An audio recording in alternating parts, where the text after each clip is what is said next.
Hallo ihr Lieben, herzlich willkommen zu einer neuen Folge von Selmas Recipes. In diesem Video zeige ich euch, wie ihr mit nur wenigen Zutaten und ganz einfach ein leckeres Ciabatta-Brot herstellen könnt.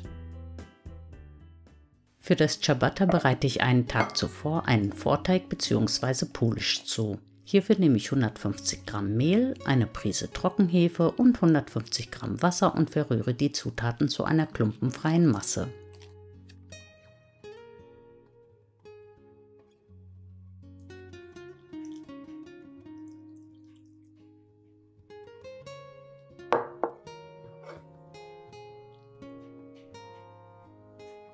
Den Polish fülle ich dann in ein Einmachglas, decke es mit Frischhaltefolie ab und lasse es bei Zimmertemperatur 20 bis 24 Stunden reifen.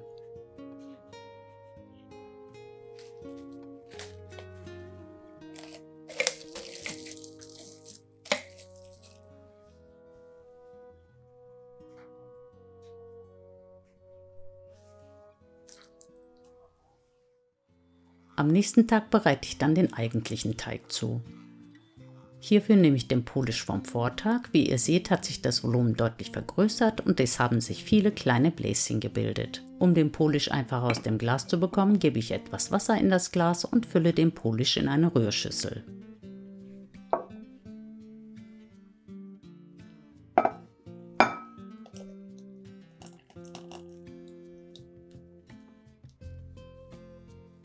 Für den Hauptteig verrühre ich den Polish zunächst mit einem Teelöffel Trockenhefe und 325 Gramm Mehl. Ich habe hierfür die Mehle Cuoco und Manitoba Fan Caputo genommen. Das Rezept funktioniert aber auch mit einem backstarken Weizen-, Dinkel- oder Pizzamehl Typ Doppel-0.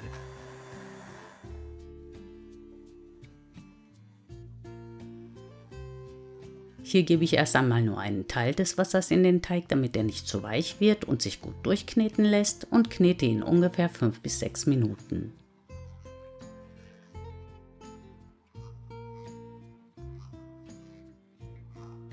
Nachdem die Zutaten gut durchgeknetet sind, füge ich einen Teelöffel Salz, 2 Esslöffel Olivenöl und das restliche Wasser hinzu und knete den Teig nochmal ein paar Minuten durch, bis alle Zutaten gut durchmischt sind.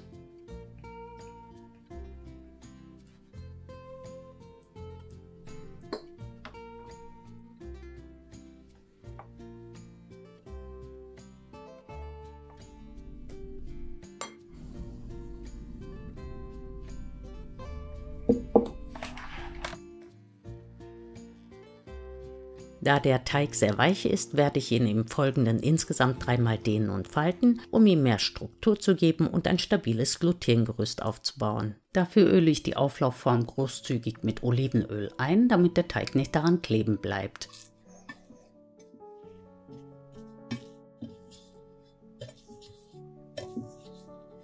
Da kommt dann der Teig hinein, den ich ungefähr 45 Minuten abgedeckt gehen lasse.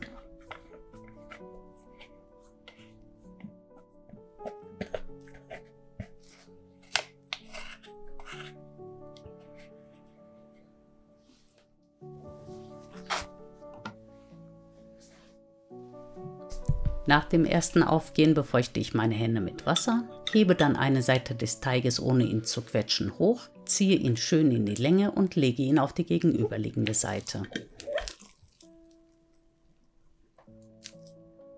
Denselben Vorgang wiederhole ich von allen Seiten, sodass sich die entstandenen Luftbläschen neu verteilen und möglichst viel frischer Sauerstoff in den Teig gelangt.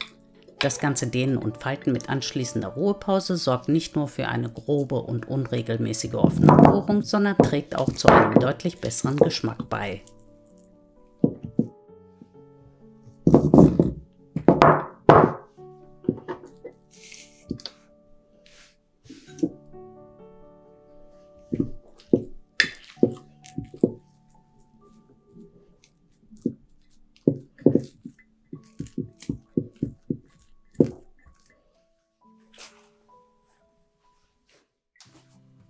Nach der zweiten Ruhephase dehne und falte ich den Teig wieder von allen Seiten und lasse ihn nochmal 20 bis 30 Minuten entspannen. Jetzt ist der Teig schon richtig schön luftig und auch um einiges straffer als ganz am Anfang.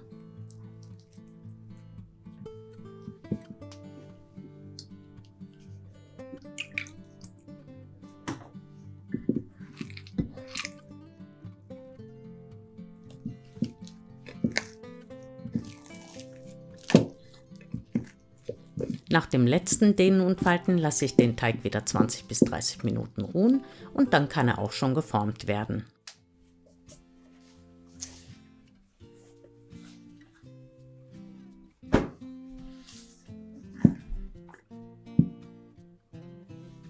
Da der Teig immer noch sehr klebrig ist, bestreue ich ein großes Stück Backpapier mit reichlich Mehl und lasse darauf den Teig vorsichtig aus der Form fallen.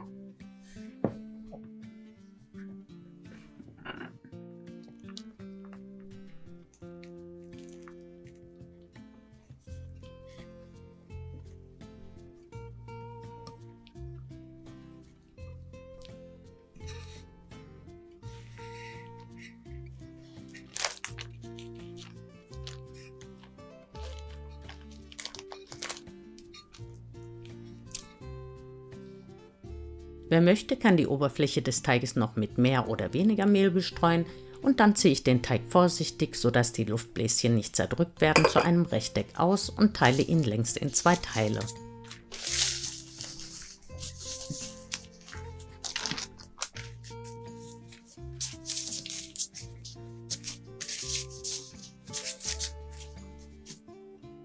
Ich werde die Ciabatta bestimmt auch noch mit meiner selbstgemachten Lievito Madre und einem höheren Flüssigkeitsanteil testen und demnächst ein neues Video machen. Bis dahin wünsche ich euch viel Spaß beim Nachbacken und freue mich wie immer auf eure Kommentare.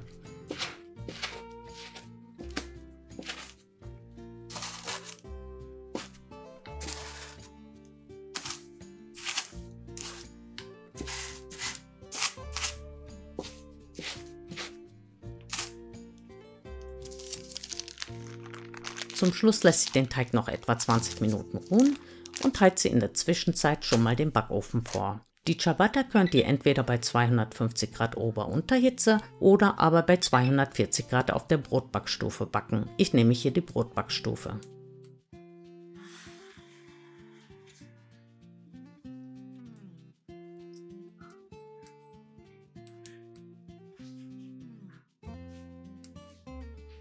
Ich mache das jetzt so, dass ich die Ciabatta-Brote mit dem Backpapier auf ein Schneidebrett ziehe und dann auf das Gitterrost gleiten lasse.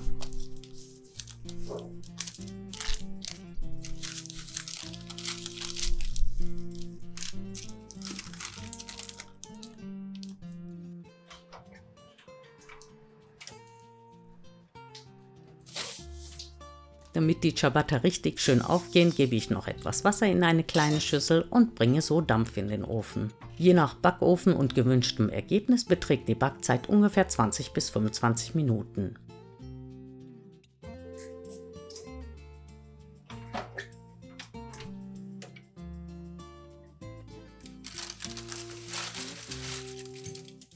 Vor dem Anschneiden lasse ich die Ciabatta-Brote auf einem Gitter abkühlen. Dass die Ciabatta durchgebacken sind, erkennt ihr daran, dass sich das Brot beim Klopfen hohl anhört. Die genauen Mengenangaben und weitere Hinweise findet ihr wie immer nochmal unten in der Videobeschreibung.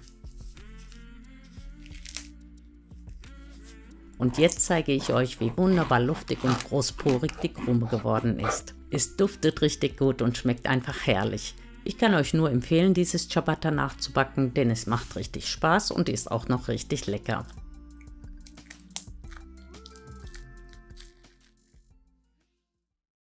Ich hoffe, mein Video hat euch gefallen. Wenn ihr noch mehr leckere Rezepte von mir sehen wollt, dann schaut doch einfach mal hier in die Playlist. Vielen Dank fürs Zuschauen und bis zum nächsten Mal. Tschüss!